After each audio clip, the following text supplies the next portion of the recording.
Hey everybody, welcome back. In the last module, we tracked the geometry of interactive choices, learning how to manage structural topology using patterns like the time cave and branch to bound. Today we're taking a leap from story structure to story space. So in this module, we're going to talk about environmental storytelling. So in 3D game development, level designers use lighting, bloodstains, scattered nodes, and broken furniture to tell a story without saying a word. So you can think of stuff like BioShock, Dark Souls, or Fallout. But what happens when you don't have a 3D graphics engine? What if the entire level is built out of words on a screen? Well, when writing text-based environments in Twine, you're actually acting as both the writer and the level designer. You're trying to pull off this immersive spatial storytelling. So you need to understand two key concepts. There's embedded narrative, and this is sort of the history frozen in time. These are the traces left behind before the player arrived. For example, a half-eaten meal, a hastily written journal entry, a locked vault door with scorch marks. And then there's emergent narrative. What happens right now as a result of player agency, the mess that the messy player makes, the door they choose to breach, and the alarm they trigger. So for some people, they might feel like, well, why am I learning 2D when I should just be modeling in 3D? For me, I believe Twine is one of the best rapid prototyping tools for 3D environment artists. So before an environment artist spends 3 months building a high poly 3D model, lighting a scene, or placing assets in Unreal or Unity, the team needs to know, does the space make logical sense? Is the pacing right?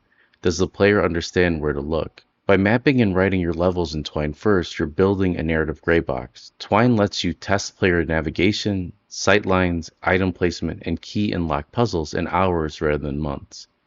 If a room layout feels confusing or boring in Twine text, it'll be just as confusing or boring in 3D. Fixing spatial logic in text saves hundreds of hours of production down the pipeline. So in a text engine, you shouldn't just dump 3 paragraphs of static description on the player. You want them to explore the space systematically. So instead of writing something like, you enter a messy room with a desk, a chest, and a broken window, you transfer the room itself into an interactive node network. The player inspects the desk, discovers a key, checks the lock on the chest, and deduces why the window was shattered. Today's written guide breaks down how to use spatial node architecture and Twine inline macros to let players explore rooms organically while planning layouts for future game development. Let's go ahead and start this in the lab. All right, so let's create a new project. Let's name this Spatial Storytelling, and let's hit Create. And let's go ahead and start building out our room. All right, let's double click our initial one, and I'm going to rename this one, and I'm going to call this Captain's Quarters.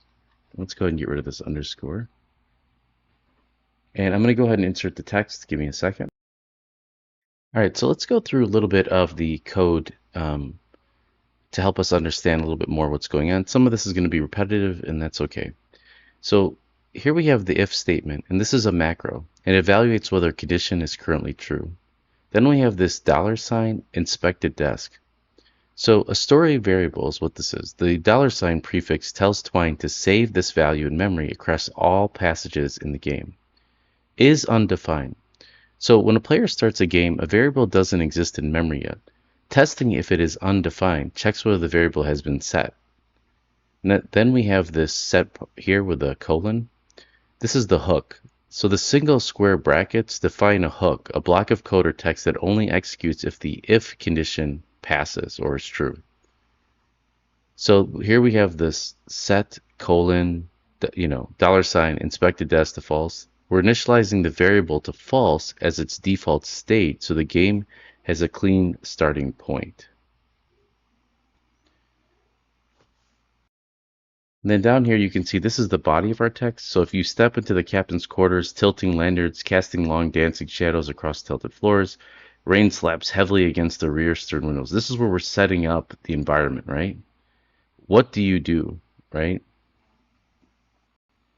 Well, we've covered these before, right? And they're pointing to these different nodes: inspected desk, inspected check, and inspect window.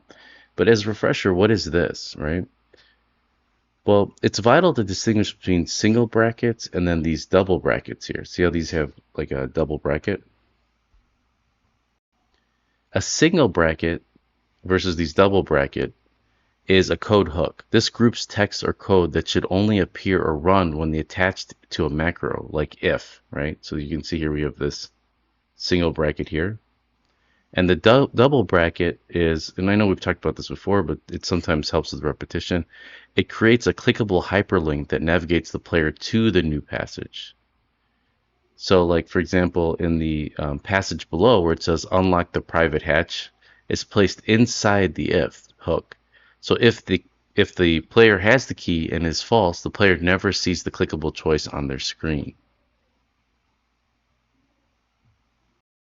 All right, let's go ahead and work on inspect desk. So I'm going to double click this one. This one should have all of our code in there. Take a minute and type this out. Let's go to inspect desk. All right, so if we're setting the inspected desk to true. That means at this point we've inspected the desk, right? So if we go back here, you can see this is the option that we're clicking on, which is inspect desk. So if we go here, and this takes us to find key, right? And remember, we have this captain quarter. So we're going back to our captain's quarter. So this is linking us back here. So what this is saying is the desk is cluttered with C charts soaked in ink. We're describing the desk itself. The final entry reads, the crew doesn't know about the chest. I've hidden the brass key where the sea air can't tarnish it inside the lantern casing. Do you search the wall lantern or do you step back to the captain's quarters? So if you step back here, remember you're getting an option to inspect the chest or inspect the window. So let's go ahead and fill out the inspect chest. All right, so here we are. It says inspected chest equals true, right? This is if we go back up to our captain here, right? If we click on this inspect desk here, we've already done that. This is inspect chest, and we've got a lot of back and forth. So if we go here, it says we've already inspected the chest, right? We're going to set this to true because we've just entered here, which is the chest, right? A heavy iron bound chest, a sturdy padlock, so on. If has key is true, right? We don't have the key yet because if we're coming down from here, you slide the brass key into the padlock and you turn it on. Else, the lock is solid. You need the key to open it, and then you go back to the captain's quarters. So here we are back at the captain's quarters. So let's do inspect window. So let's close these guys out for a second. Let's go to inspect window. All right, so here we are. The stern window is blown outward, not inward. Glass shards lie scattered around the exterior. Whatever broke this window came from the inside room. So we're going to go back, right? So let's go ahead and we haven't done these two yet, but let's just really look at this from the actual when we go to play this, so you could see how that code looks. And I really think you should play your game constantly, look back, and take notes as you go, so that you really understand how all of this works instead of just copying the code. All right, so here we go. You step into the captain's quarter, tilting lanterns, casting long dancing shadows across the tilted floor. Rain slaps. What do you do? Well, let's say we examine the heavy desk, right? The desk is cluttered. The final entry reads, the crew doesn't know about the chest. I've hidden the brass key where the sea air can't tarnish it inside the lantern. Well, let's search the wall lantern. Well, we haven't gotten there yet. So let's go ahead and close this out. And let's go ahead and start to, let's see, we've got this. Let's go to find key. All right. So I'm going to double click this. I'm going to expand this. And let's go ahead and, we have inspect window. Let's go to find key here. All right, Eureka. If you go into the lantern, it says you've reached into the cool brass lantern, right? And pull out a small tarnished key. And then what are we doing? We're going back to the captain's quarter from here. Find key. You can see we're looping all the way back here. And again, we could test this. So we will test this after we go through the project one more time. So let's close this out. Let's close this out. And let's work on, let's see, we have inspect chest. Let's work on private hatch. So I'd actually recorded a few things, and it looks like it didn't go through. So just want to pause for a moment.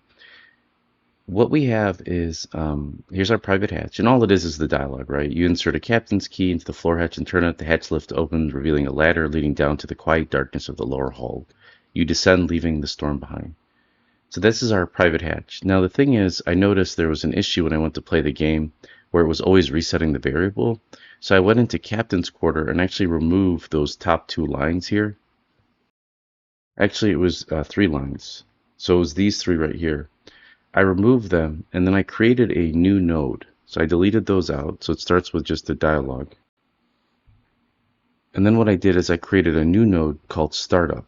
And in the startup node, you want to make sure it's called, you rename it and you name it startup.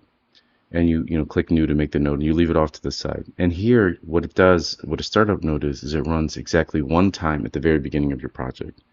So what I did is I set this inspected desk variable to false, inspected chest to false, and has key to false. So right off the game, I'm setting the precedence.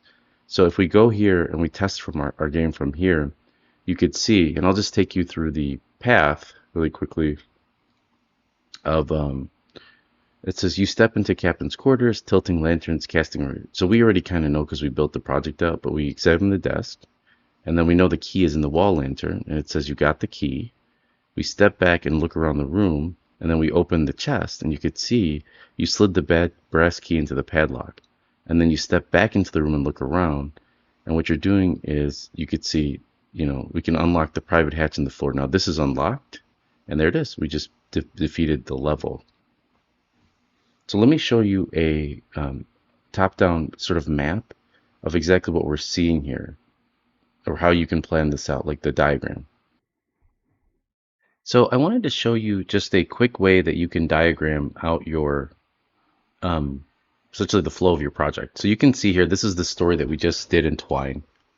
And here we have the startup tag here, right, which, runs once a game. This is sort of initializes the project. You could set the variables.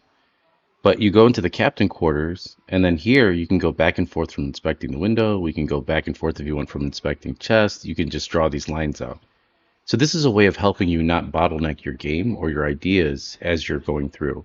And then off to the side, the whole point of it, which all roads should sort of lead to where you end up back, is getting the finding the key. And the finding the key is the gate that takes you to the private hatch, which is eventually finishing the game.